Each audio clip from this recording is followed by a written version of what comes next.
Bahujan Samaj party SC ST OBC के साथ साथ सर्वहारा समाज के हितों की भी बात करने वाली एकमात्र पार्टी है। बसपा के अपने शासनकाल में कर्मचारियों, मजदूरों, छोटे व्यापारियों तथा किसानों सभी के हकों में, सभी के सम्मान में बसपा ने काम किया। बसपा सर्वजन के हितों में कोई कमी नहीं रखती, चाहे मजदूरों की बात हो या चाहे किसानों की। आज पूरे देश में मात्र बसपा के कार्यकर्ताओं की ओर से किसान विधेयक के विरोध में आवाज़ उठाई जा रही है। केरल, पंजाब, यूपी सहित अलग अलग राज्यों में किसान विधेयक पर विरोध प्रदर्शन हो रहे हैं। वहीं सदन के अंदर भी बसपा के सांसद किसानों के हक में बात कर रहे हैं। राज्यसभा टीवी से श्री सतीश चंद्र मिश्रा की बात। बहुत बहुत धन्यवाद। बहुजन समाज पार्टी की तरफ से मैं बहुत ही सूक्ष्म में अपनी बात रखूं, क्योंकि समय भी उतना ही कम दिया गया है। मैं कहना चाहूँगा कि आज पूरे ये किसान जो है, ये सभी को मालूम है कि इस देश की रीढ़ की हड्डी जो है वो किसान ही है, और हम सब उसके ऊपर अपना निर्धारित रहते हैं।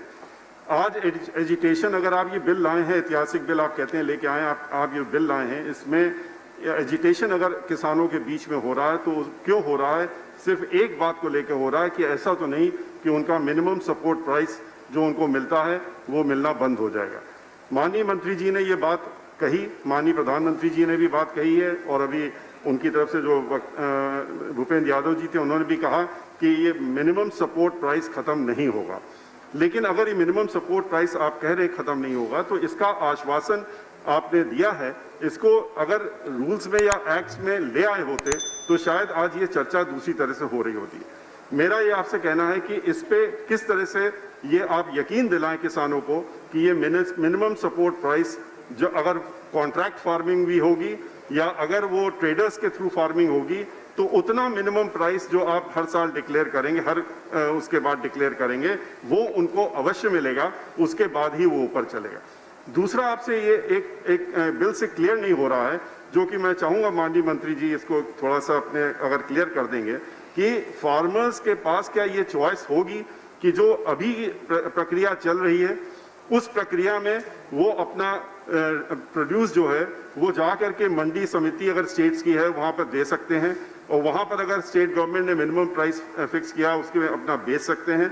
अगर उनके पास ये ऑल्टरनेटिव है तो शायद ये झगड़ा जो अभी दिक्कत हो रही है लोगों के, फार्मर्स के माइंड में आ रहा है कि ऐसा तो नहीं है कि जहां हम जो प्रेजेंट सिचुएशन है उससे भी खराब सिचुएशन में चले जाएंगे, ये स्थिति उनको स्पष्ट हो जाएगी। धन्यवाद, धन्यवाद। समाप्त कीजिए, आपका समय हो चुका। एक ही मिनट हुआ, 2 मिनट आपने दिए। 2 मिनट हो गया। आधा मिनट और ले लूंगा आपसे, आधा मिनट ले लूंगा। और मैं ये कहना चाहूंगा कि आपने जो प्रोविजंस दिए, चूंकि ये सिलेक्ट कमेटी में नहीं गया है, एक चीज जरूर देख लें कि आपने फार्मर्स को जो अपील करने के लिए प्रोविजन दिया है, अपील करने के प्रोविजन में आपने 30 दिन का समय दिया है, लेकिन जहां पर ट्रेडर्स को आपने दिया है उनको आपने 60 दिन का दिया, और साथ में उनको ये भी प्रोविजन किया है कि अगर उतने दिन में नहीं कर सकते हैं तो उसके बाद भी उनको एक कंडोनेशन के साथ में वो फर्दर में भी अपील फाइल कर सकते हैं। जबकि फार्मर्स के लिए 30 दिन की लिमिटेशन रखी गई है और उसको नहीं बढ़ाया गया, उसमें कोई प्रोविजन ये नहीं रखा गया है कि वो उसके बाद भी अपनी अपील फाइल कर सकते हैं, इसलिए उनका ये राइट वहां खत्म हो जाएगा। धन्यवाद। अनपढ़ होते हैं, परेशान रहते हैं, उनके पास वकीलों की बारात नहीं रहती है, जबकि ट्रेडर्स के बाद कॉन्ट्रैक्ट जो ले रहे हैं उनके पास होगी। इसलिए या तो उनको आप इस प्रोविजन को जो आपने सेक्शन 10(1) में ट्रेडर्स के लिए दिया है उसको सेक्शन 8 में फार्मर्स के लिए भी इंक्लूड करें, और या इसका क्लैरिफिकेशन रूल्स में ला करके ये इसको क्लियर किया जाए, जिससे कि उनका ये राइट। धन्यवाद मिश्रा जी, खत्म न हो जाए। इसी के साथ आज भाजपा की चल रही मनमानियों के बीच नामधारी विपक्ष सिर्फ विपक्ष होने का दावा मात्र कर रही हैं, मगर सही मायने में सदन के अंदर विपक्ष सत्ता पक्ष से सवाल करने में असफल है, या यूं कहें वे सत्ता पक्ष के साथ ही हैं। लेकिन बसपा एक ऐसी पार्टी है जो किसी भी सत्ता पक्ष के दबाव में काम नहीं करती, बल्कि सर्व समाज के हित में बात करती है। बहुजन विचारधारा को घर घर तक पहुंचाने के लिए हमारे YouTube चैनल को सब्सक्राइब करें, लाइक करें, कमेंट करें, शेयर करें और बेल आइकन की घंटी दबाना ना भूलें।